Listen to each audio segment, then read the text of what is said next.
ജ്യോതിഷവും സയൻസും കഴിഞ്ഞ നിരവധി വർഷങ്ങളായിട്ട് ജ്യോതിഷവും എസ്പെഷ്യലി ജെംസും എക്സ്പീരിയൻസ് ഉള്ള അതിലുപരി ജ്യോതിഷം പഠിപ്പിക്കുകയും ചെയ്തുകൊണ്ടിരിക്കുന്ന ഷൈൻ പണിക്കർ ABC-ലേക്ക് സ്വാഗതം. നമസ്തേ. നമസ്തേ. എന്താണ് ജ്യോതിഷവും സയൻസും? നിരവധി രീതിയിൽ പലരും പറയുന്നുണ്ട് ജ്യോതിഷം സ്യൂഡോ സയൻസാണ്, സയൻസുമായിട്ട് ഏതൊരു ബന്ധമില്ല എന്ന് പറയുന്നുണ്ട്. ഒന്ന് വിശദീകരിക്കാമോ?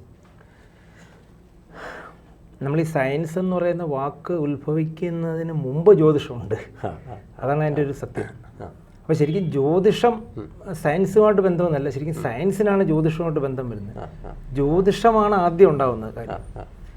ഇത് പറയാൻ ശരിക്കും എനിക്ക് ആ വോയിസ് വരാൻ കാര്യം, ഞാൻ BSc ഫിസിക്സുകാരനാണ്. അപ്പോൾ ഫിസിക്സ് പഠിച്ചുകൊണ്ട് തന്നെയാണ് ഞാൻ ആ ശാസ്ത്രത്തിൽ ഉറച്ചു നിന്നുകൊണ്ട് തന്നെയാണ് ഞാൻ പറയുന്നത് ഈ ജ്യോതിഷം സയൻറ്റിഫിക് തന്നെയാണ്, അതിന് മാറ്റമൊന്നുമില്ല. അപ്പോൾ അത് എക്സ്പ്ലെയിൻ ചെയ്യാനായിട്ട് ശരിക്കും ഒന്നാമത്തെ കാര്യം എക്സ്പീരിയൻസിലാവുക എന്നുള്ളതാണ് ഏറ്റവും ഇത്. ആദ്യം ഇതിനെല്ലാവരും അവിശ്വസിക്കുക തന്നെയാണ് ചെയ്യുന്നത്.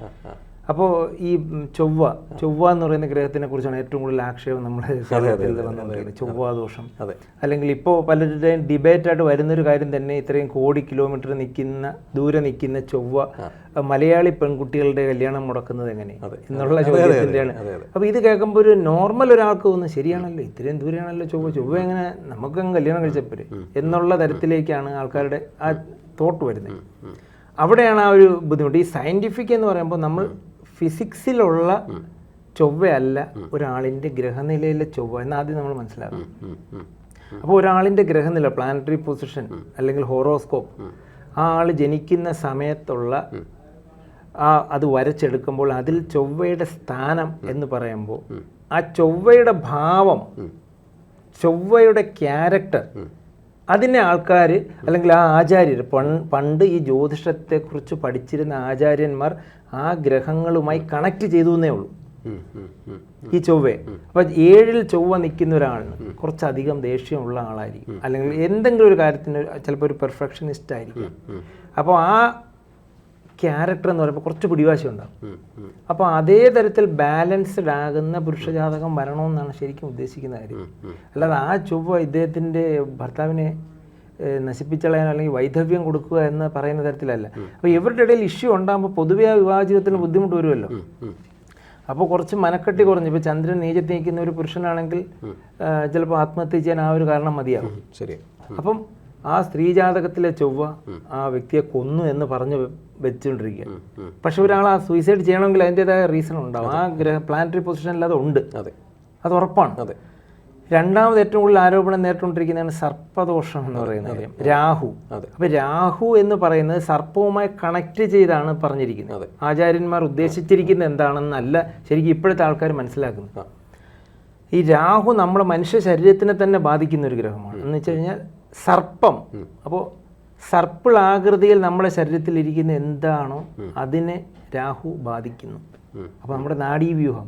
അപ്പോൾ രാഹു മോശസ്ഥാനത്ത് നിൽക്കുന്ന ഒരാളിന് ഞരമ്പുകളിലോ അല്ലെങ്കിൽ ആ സർപ്പം പോലെ ഇരിക്കുന്ന നാഡീവ്യൂഹങ്ങളിലോ ഒക്കെ എന്തെങ്കിലും തകരാറുണ്ട്. അത് 100% അല്ലെങ്കിൽ 99 പോലും പറയാനില്ല, 100% ഉറപ്പാണ്. ആർക്കും സ്വന്തം ഗ്രഹനിലയെ പരിശോധിച്ച് രാഹുവിൻ്റെ കാര്യങ്ങൾ കണ്ടുപിടിക്കാൻ പറ്റും.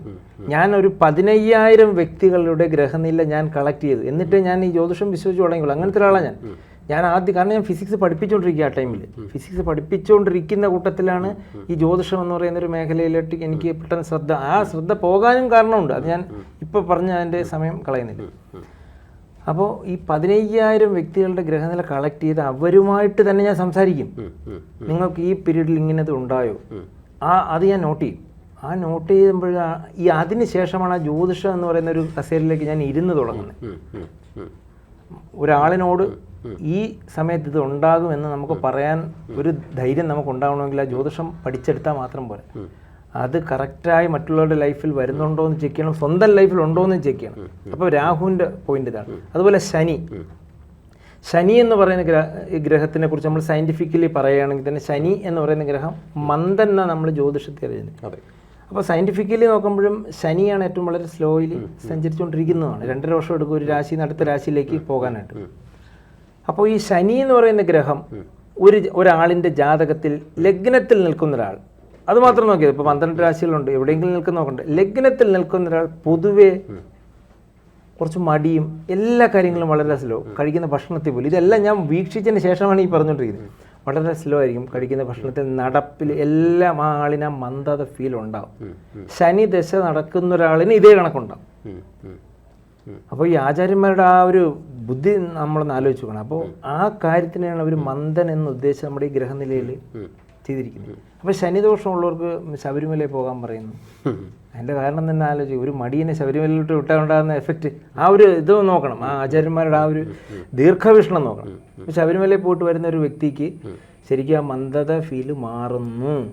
അല്ലെങ്കിൽ അവിടുത്തെ ആ നെയ്യുടെ വായു ശ്വസിക്കുമ്പോൾ ഉണ്ടാകുന്ന അയണൈസേഷൻ നമ്മുടെ ശരീരത്തിനെ കൂടുതൽ പോസിറ്റീവ് എനർജിയിലേക്ക് കൊണ്ടുവരുന്നു. കൃത്യമായി അമ്പലത്തിൽ പോകാൻ പറയുന്നു. ഇതെല്ലാം അതിൻ്റെ കാരണം ആ ശനിദോഷത്തിനെ മാറ്റിയെടുക്കുക എന്നുള്ളതാണ്. അങ്ങനെ ഓരോ ഗ്രഹത്തിനും ഇതുപോലെ സയൻറ്റിഫിക്കായിട്ട് നമുക്ക് എക്സ്പ്ലെയിൻ ചെയ്യാൻ പറ്റും. അതെല്ലാം നമുക്ക് ഈ ഒരു എപ്പിസോഡ് കൊണ്ട് നമുക്ക് പറയാൻ പറ്റുന്നതല്ല. അതെ അതെ, താങ്കൾ പറഞ്ഞത് കറക്റ്റാണ്. അതുപോലെ തന്നെ ഈ എത്രയോ കിലോമീറ്റർ അകലെ നിൽക്കുന്ന ഒരു പ്ലാനറ്ററി പൊസിഷൻസ് നമ്മുടെ ഗ്രഹസ്ഥിതിയെ എങ്ങനെ ഇൻഫ്ലുവൻസ് ചെയ്യുന്നു. ഇപ്പോൾ എത്രയോ കിലോമീറ്റർ ദൂരെ നിൽക്കുന്ന ചൊവ്വ കേരളത്തിലെ പെൺകുട്ടികളെ എന്തുകൊണ്ട് ബാധിക്കുന്നു? കല്യാണം നടക്കുന്നില്ല. അപ്പോൾ ഇവിടെ ഒരു കറക്റ്റ് ഒരു എക്സ്പ്ലനേഷൻ കൊടുക്കണം. ഏത് ഗ്രഹം ഏത് ഗ്രഹവുമായിട്ട് കണക്റ്റഡ് ആണ് പ്ലാനറ്ററി പൊസിഷനുമായിട്ട്? എങ്ങനെ നമുക്ക് സയൻസുമായിട്ട് കണക്ട് ചെയ്യാം? ഇപ്പോൾ ഓരോ ഗ്രഹത്തിനും അതിൻ്റെ ഗ്രഹാധിപനുണ്ടല്ലോ. ഉണ്ട്. അല്ല, ഗ്രഹങ്ങളെ അല്ല ശരിക്കും ആചാര്യന്മാർ കണക്ട് ചെയ്തിരിക്കുന്നത്, ആ ഭാവങ്ങളെയാണ്. അതാ ഞാൻ പറഞ്ഞു തരുന്നത്. ഓക്കെ. അപ്പോൾ ഇപ്പം സൂര്യൻ എന്ന് പറയുന്ന ഒരു ഗ്രഹം, ആ ഗ്രഹത്തിനെ വെച്ച് നമ്മൾ ഹോറോസ്കോപ്പ് സെറ്റ് ചെയ്യുന്നുണ്ട്.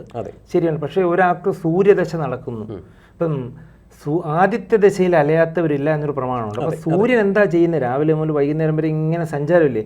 ആ ഒരു ലൈഫ് സ്റ്റൈൽ ഇദ്ദേഹത്തിൻ്റെ ആ 6 വർഷം, ഇപ്പം 120 വർഷം ആയുസുള്ളൊരു മനുഷ്യന് 6 വർഷമാണ് സൂര്യദശ കൊടുക്കുന്നത്. ഈ 6 വർഷത്തിൽ അദ്ദേഹം ഇതുവരെ ചെയ്യാത്ത വളരെയധികം അലച്ചിലും യാത്രകളും ചെയ്യും. അത് സ്വാഭാവികമാണ്. ഒരു മനുഷ്യനോട് സൂര്യദശ നടക്കുന്ന ഒരാളോട് ചോദിച്ചാൽ അറിയാം, എനിക്ക് സ്ഥലത്ത് ഇരിക്കാൻ സമയമില്ല എന്ന തരത്തിലായിരിക്കും അദ്ദേഹം മറുപടി തരുന്നത്. അപ്പോൾ ആ സൂര്യൻ എന്ന് പറയുന്ന ആ ഭാവം ഇദ്ദേഹത്തിനെ അഫക്റ്റ് ചെയ്യുന്നതാണ്. അല്ല, സൂര്യൻ ഉദിക്കുന്നത് കൊണ്ട് മാത്രമല്ല അയാൾ അലയുന്നത്. ഇപ്പോൾ ഒരു മനുഷ്യന് ഇപ്പോൾ എൻ്റെ സൂര്യദശ എനിക്ക് 90-ആം വയസ്സിലായിരിക്കാൻ വരുന്നത്, വേറൊരാൾക്ക് ജനിക്കുന്ന ഉടനെ വരും. അപ്പം സൂര്യൻ എന്ന് പറയുന്നത് ഒരു ഗ്രഹമേ ഉള്ളൂ. ആ സൂര്യൻ എന്ന് പറയുന്ന ഗ്രഹത്തിൻ്റെ ഭാവവും സ്വഭാവവുമായിട്ട് ചേർത്ത് നമ്മുടെ ആചാര്യന്മാർ എഴുതി വെച്ചിരിക്കുന്നതേ ഉള്ളൂ.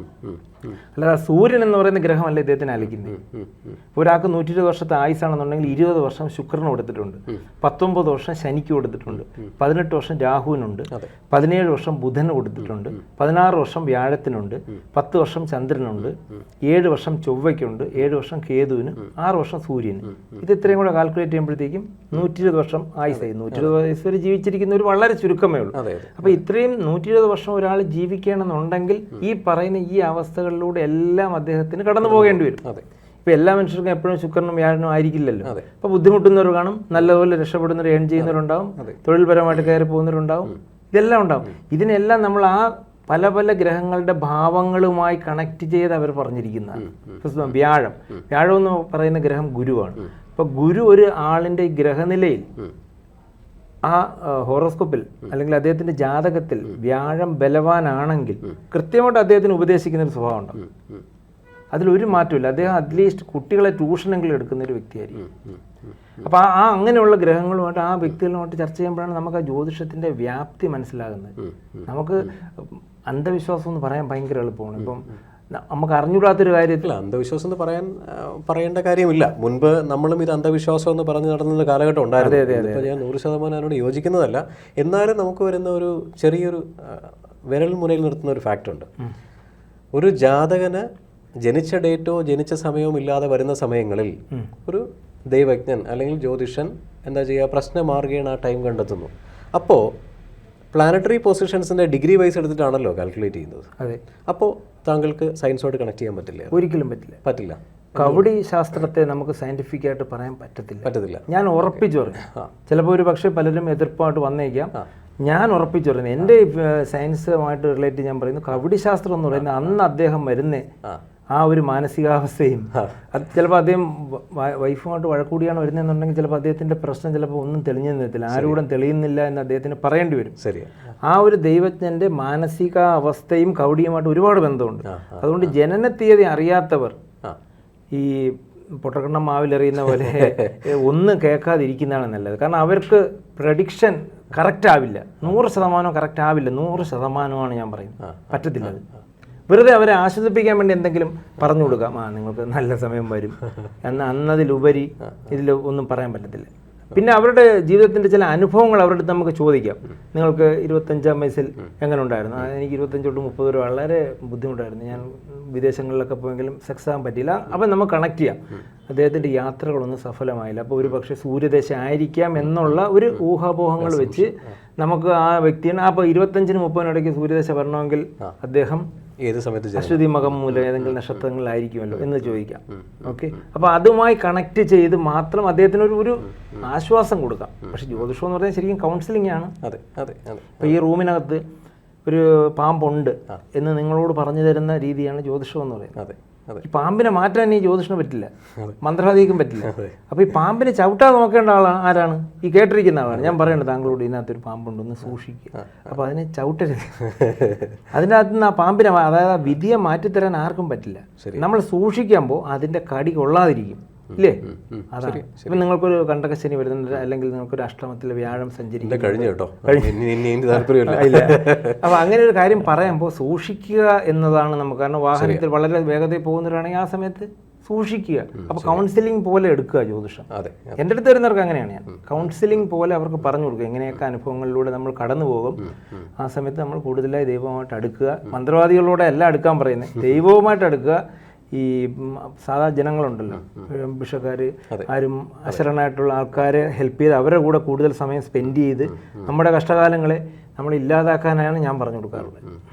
എന്തായാലും താങ്കൾ പറഞ്ഞതുപോലെ ഈ പറയുന്ന സാഹചര്യങ്ങൾ വരുമ്പോഴും ഈ പറയുന്ന ഓരോ വിഷമഘട്ടങ്ങൾ വരുമ്പോഴും സാധാരണപ്പെട്ടവർക്ക് ദാനം കൊടുക്കുക, നല്ല ജ്യോതിഷന്മാരുമായിട്ട് കൗൺസിൽ ചെയ്യുക, അവരുടെ കാഠിന്യങ്ങൾ കുറയ്ക്കുക. സന്തോഷം, നന്ദി, നമസ്കാരം.